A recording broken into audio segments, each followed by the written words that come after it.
My perfect son cut contact with me 4 years ago because I dated and married his best friend. 2 days ago, he texted to meet up and left me heartbroken. I had my son at the age of 21 years old. His father passed away 2 years later. So it was me and my son against the world. When it came to my dating life, I haven't been so lucky. I did have some random hookups here and there and very short-term relationships throughout my son's childhood. In the beginning of my son's senior year, he brought a friend home. Let's call him Max. He was basically at our house every other weekend. I was really happy because my son doesn't have a lot of friends. He usually keeps to himself. I really liked Max as a person. He was a real sweet guy. We have nice short conversations whenever he was at our place. We exchanged numbers just in case. He would start sending me messages and jokes. I would respond back. My son didn't mind at all.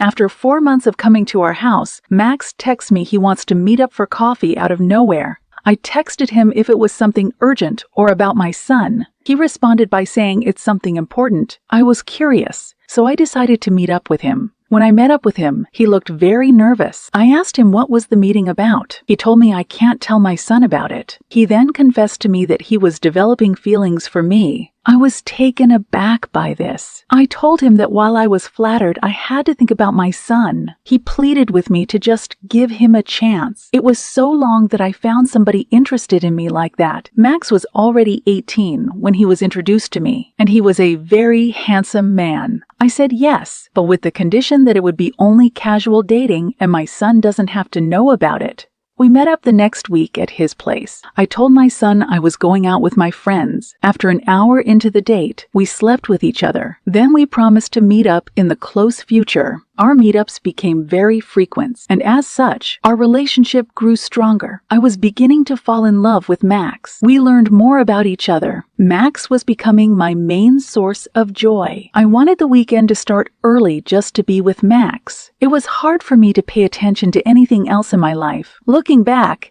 it seems that my relationship with Max had a negative effect on the relationship with my son. I had to come up with different excuses on why I wasn't around. I missed out on his soccer games. I think I really messed up when I missed his birthday dinner because I was with Max. I told him that work held me up.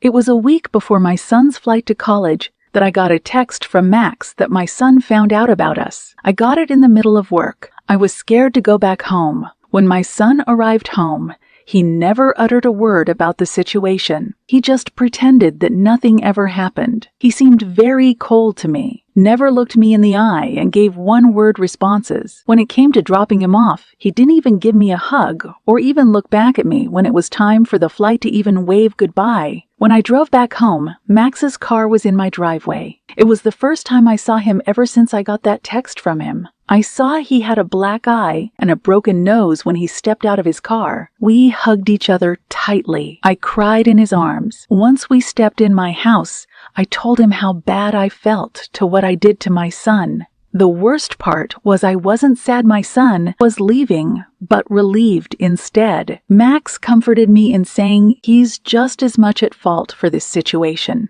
Max stayed that night. The next day, he proposed to me. I accepted.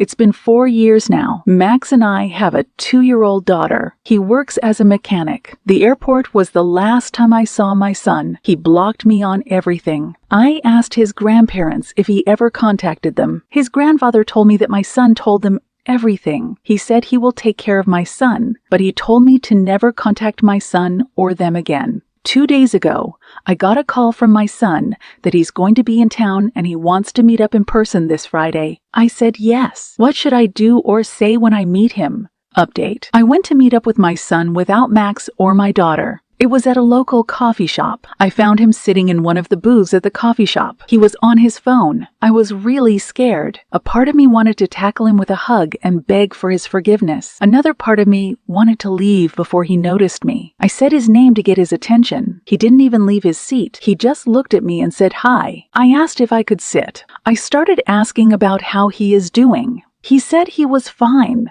I was about to apologize, but he interrupted me by saying, "Before you apologize, I want to understand how the relationship between Max and you even started." I started telling him Everything. When it came to mentioning my meetups, he interjected me and started asking me questions that were difficult to answer. He asked, "So all the times that you were going out, you were lying to me about where you were going, weren't you?" I nodded. "What about the times I asked to spend time with you? Did you lie to me so you could meet up with Max instead?"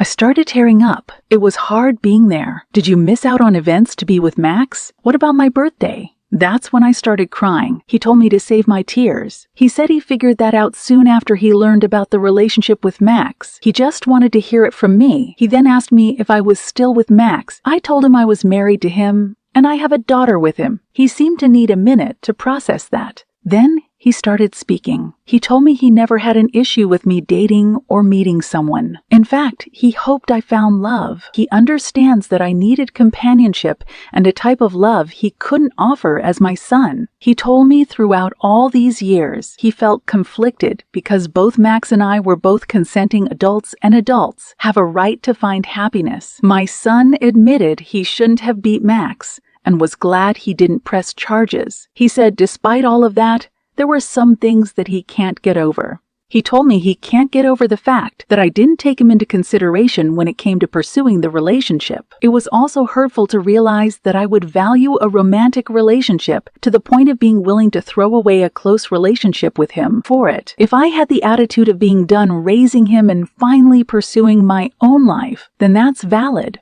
according to him. However, I would have no right to want to have a close relationship with him in return. Again, that's what he said and believes. He told me he wouldn't have forgotten me when he left for college. He would have wanted me to move close to him after he got a job if he couldn't move close to me. In this ideal world, we would live close by so we could still see each other even after he had a family. He said he loves himself and his life too much to have me back in his life. My son said he works as a mechanical engineer now. He is engaged to the love of his life. She was also raised by a single mom like him until she was 16, when her stepdad entered the picture. Both of them have welcomed him into the family. He told me his future in-laws and his fiancée are his family now. He said he was getting a job near them. He finally admitted that he just wanted closure before permanently cutting me off. He told me not to contact him or his family at all. He made it clear he wouldn't be there for me at my last stage of life or even come to my funeral. He made it clear he won't even hold my hand when I pass away. I won't have the privilege of knowing his fiancée or his future kids. He made it clear that if his half-sister ever contacts him as an adult, he'll be upfront on why he doesn't want a relationship with her. He said goodbye to me and left. I cried so hard that I got the attention of the people in the coffee shop. I was crying on the way back home. I don't even know how therapy can even help. I never felt so much emotional pain in my life before. What do I do now?